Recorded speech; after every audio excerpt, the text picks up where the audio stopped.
Hello friends, मैं अनीता भास्कर आप सभी लोगों का अपने यूट्यूब चैनल पर स्वागत करती हूँ। फ्रेंड्स, हिस्ट्री में मैंने दक्षिण भारत के 2 पार्ट अपलोड कर दिए थे, 2 वीडियो मैंने अपलोड की है और ये तीसरा पार्ट है और अंतिम पार्ट है ये, क्योंकि इसके बाद फिर नेक्स्ट चैप्टर शुरू करूंगी मैं। और दक्षिण भारत के जो भी ये क्वेश्चन है फ्रेंड, बहुत ही महत्वपूर्ण है, very important question.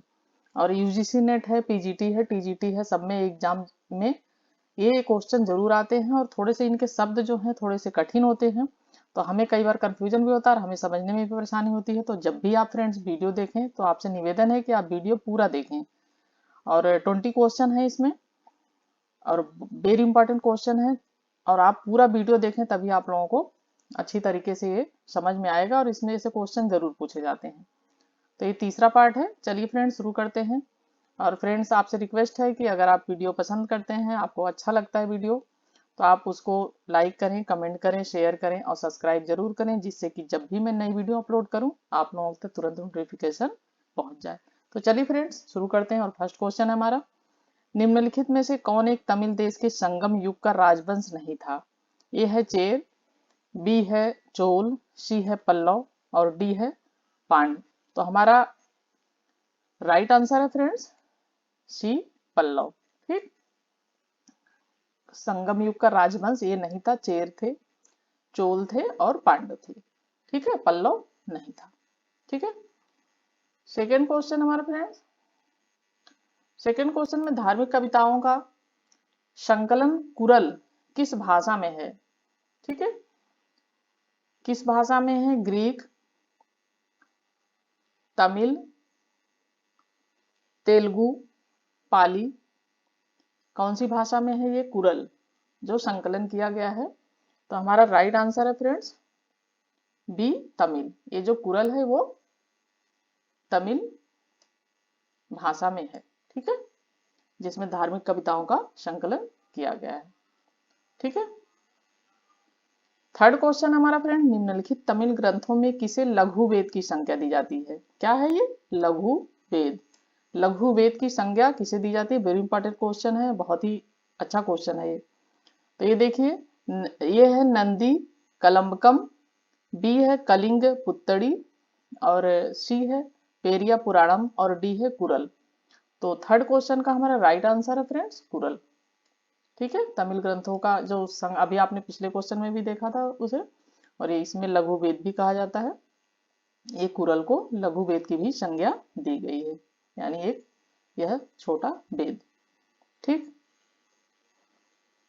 Fourth question है हमारा फ्रेंड्स, फोर्थ क्वेश्चन, निम्नलिखित में से कौन तमिल रामायणम या रामावतारम का लेखक था? ए है कंबन, बी है कुट्टन, सी है नन्यन और डी है टिक्कड़। तो फोर्थ क्वेश्चन का हमारा राइट आंसर है फ्रेंड्स कंबन।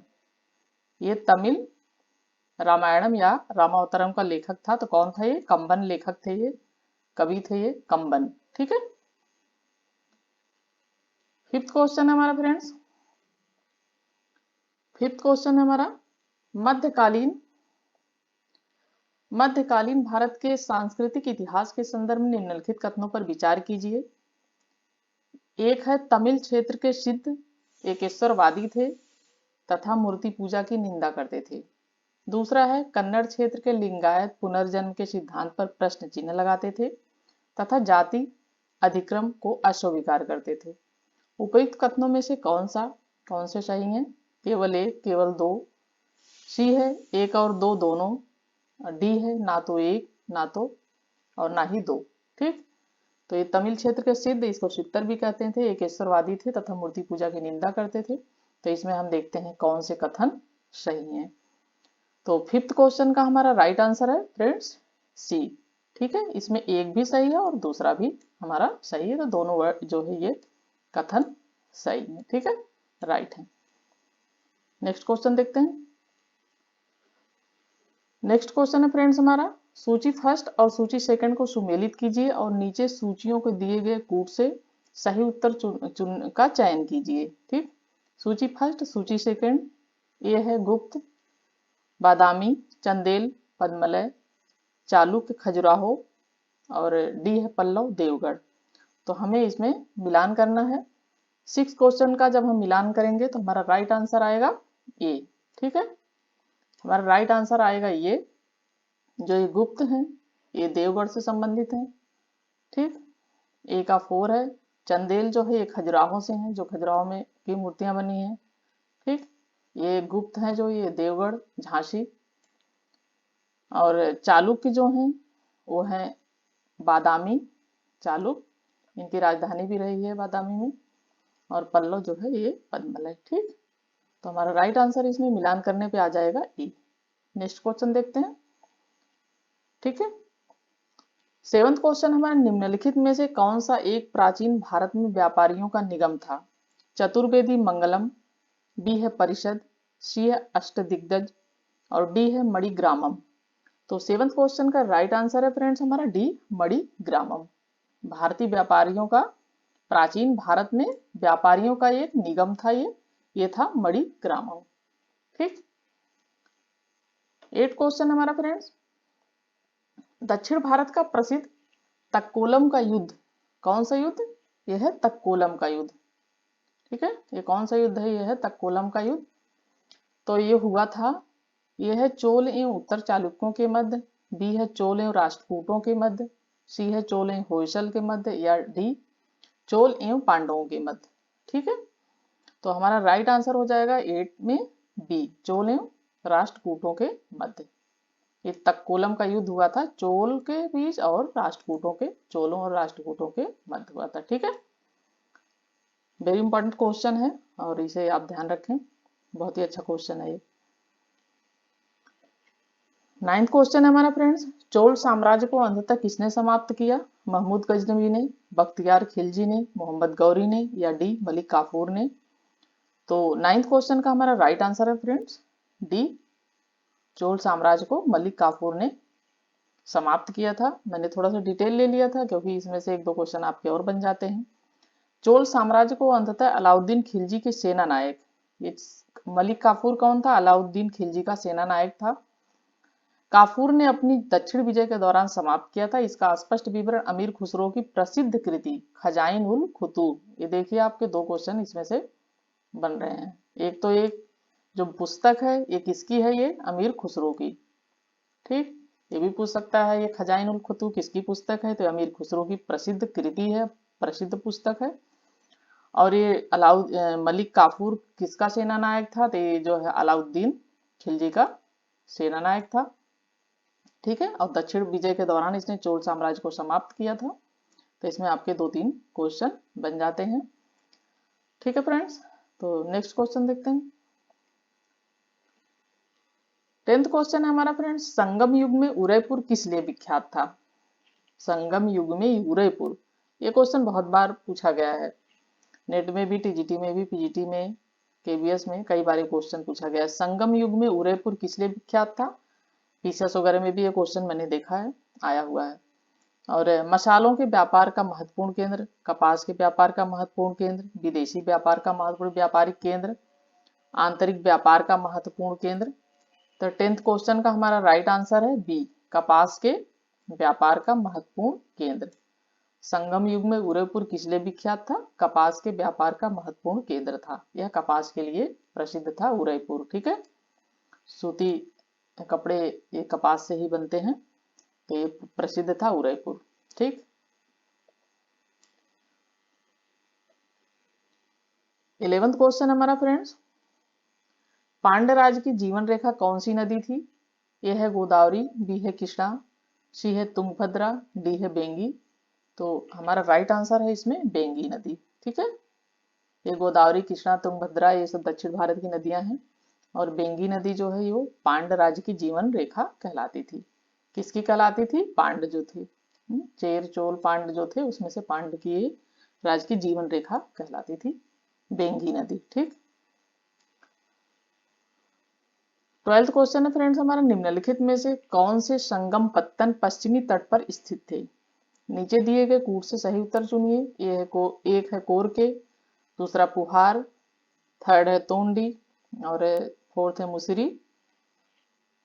इसमें ए है 1 एवं 2, बी है केवल 2 एवं 3, सी है केवल 3 एवं 4, डी है 4 एवं 1। तो 12th क्वेश्चन का हमारा राइट आंसर है फ्रेंड्स सी, 3 एवं 4। ठीक है, यह है तीसरा तोंडी और चौथा है मुसरी। ठीक, ये संगम पत्तन पश्चिमी तट पर स्थित है। नीचे दिए कूट से सही उत्तर है ये तोंडी और मुसरी, 3 एवं 4। ठीक, नेक्स्ट क्वेश्चन हमारा 13 क्वेश्चन, संगम कालीन साहित्य में कौन को एवं मन्नन किसके लिए प्रयुक्त होते थे? ए प्रधानमंत्री, बी राजस्व मंत्री, सी सेनाधिकारी और डी राजा। तो संगम कालीन साहित्य में कौन को एवं मन्नत किसके लिए प्रयुक्त होते थे? प्रधानमंत्री, राजस्व मंत्री, सेनाधिकारी या राजा। तो 13 क्वेश्चन का हमारा राइट आंसर है डी, राजा। ये कौन को ये मन्नन एवं मन्नन ये किसके लिए प्रयुक्त होते हैं? राजा के लिए। ठीक है, 14 क्वेश्चन हमारा तृतीय संगम हुआ था अरिकामेडु में, एर्नाकुलम में, मदुरई में या तूतीकोरिन में। तो 14 क्वेश्चन का हमारा राइट आंसर है फ्रेंड्स ये है मदुरई में। ठीक है, मदुरई में तृतीय संगम हुआ था। वेरी इंपॉर्टेंट क्वेश्चन है, ये भी बहुत बार पूछा जाता है कि तृतीय संगम कहाँ हुआ था। ठीक है, 15 क्वेश्चन हमारा फ्रेंड्स, ये मैंने जो है ये ले लिया था थोड़ा सा डिटेल, तो हम अभी इसका डिटेल देख लेते हैं। पहले संगम का तात्पर्य कवियों की गोष्ठी से है। इन गोष्ठियों निगमों संगमों में कवियों द्वारा रचा गया साहित्य संगम साहित्य कहलाता है। ये क्या कहलाता है? ये जो ये गोष्ठी हुई थी मदुरई में, तो ये संगम साहित्य कहलाता था। संगम युग में दक्षिण भारत में पांड्य राजाओं के संरक्षण में 3 संगम आयोजित किए गए थे। प्रथम संगम, देखिए प्रथम संगम है, इसका स्थान क्या है? मदुरई। अध्यक्षता किसने की थी? ये की थी अगस्त ऋषि ने।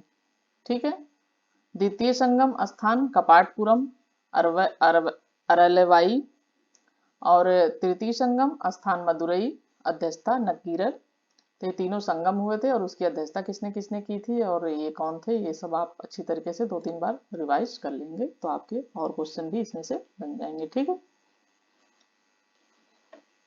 15 क्वेश्चन है फ्रेंड्स हमारा, किस ऋषि के बारे में कहा जाता है कि उन्होंने दक्षिण भारत का आर्यकरण किया, उन्हें आर्य बनाया? ए विश्वामित्र, बी अगस्त्य, सी है वशिष्ठ, डी है शांभर। तो हमारा 15 क्वेश्चन का राइट आंसर है बी अगस्त्य। ठीक, इसमें डिटेल देख लेते हैं। दक्षिण भारत के आर्यकरण का श्रेय महर्षि अगस्त्य को दिया जाता है।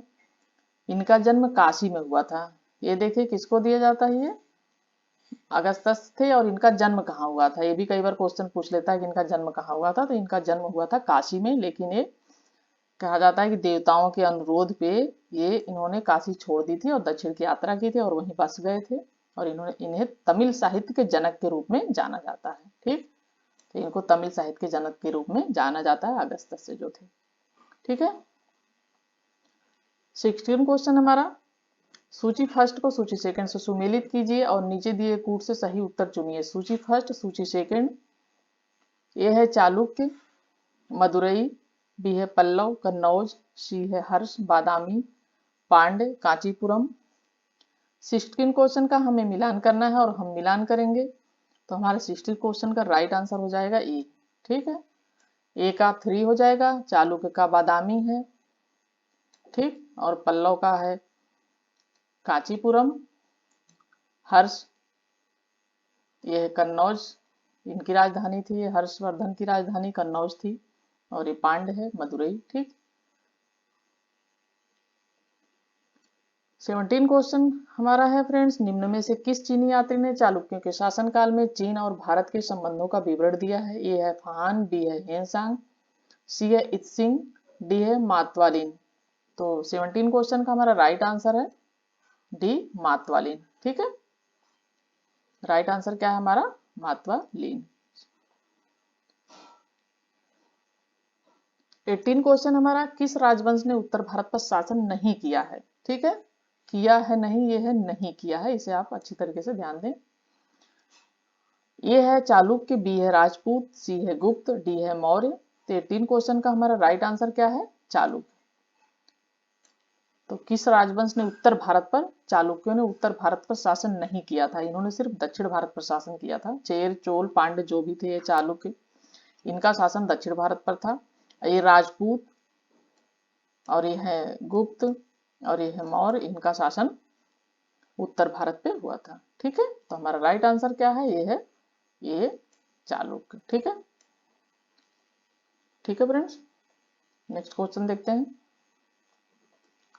19 क्वेश्चन है हमारा, राजाओं की राजधानी कहाँ थी? तंजौर, बनवासी, कांची और ये बादामी। तो इसमें यहाँ पे थोड़ा कदम राजाओं की राजधानी है, ये यहाँ पे कदम छूट गया है गलती से, तो यहाँ पे है कदम। ठीक है, ये है कदम, जो कदम राजाओं की राजधानी कहाँ थी? तंजौर, बनवासी, कांची, बादामी। तो इनकी राजधानी कहाँ थी? ये बनवासी थी। ठीक है, यहाँ पे कदम राजाओं की राजधानी थी। कदम राजाओं की राजधानी बनवासी थी। इस राजवंश की स्थापना मयूर शर्मन ने की थी। तो इन्होंने, किसने की थी इस राजवंश की स्थापना? मयूर शर्मन ने की थी। कदम राज को पुलकेशिन सेकंड ने अपने राज्य में मिला लिया था। तो कदम राज्य जो था उसको पुलकेशिन सेकंड ने अपने राज्य में मिला लिया था। तो कदम राजाओं की राजधानी जो थी वो थी बनवासी। ठीक है, 20 क्वेश्चन है हमारा फ्रेंड्स। मीनाक्षी मंदिर कहाँ स्थित है? ए है मदुरई में, बी है पुदुकोट्टई में, सी है श्रीरंगम में, डी है तंजावुर में। तो 20 क्वेश्चन का हमारा राइट आंसर है मीनाक्षी मंदिर कहाँ स्थित था, ये है मदुरई में। ठीक है, मीनाक्षी मंदिर मदुरई में स्थित है। ठीक है फ्रेंड्स, ये थे 20 क्वेश्चन थे और आशा करती हूँ कि आप लोगों को क्वेश्चन पसंद आए होंगे। और फ्रेंड्स, क्वेश्चन अच्छे लगते हैं तो आप उसे शेयर जरूर करें अपने दोस्तों में, जिससे उन्हें भी लाभ मिले। और अपने एग्जाम की अच्छी तरीके से आप तैयारी करिए। मेरा छोटा सा प्रयास है आपकी सफलता के लिए। और वीडियो देखने के लिए thank you friends, thank you for watching video, thank you.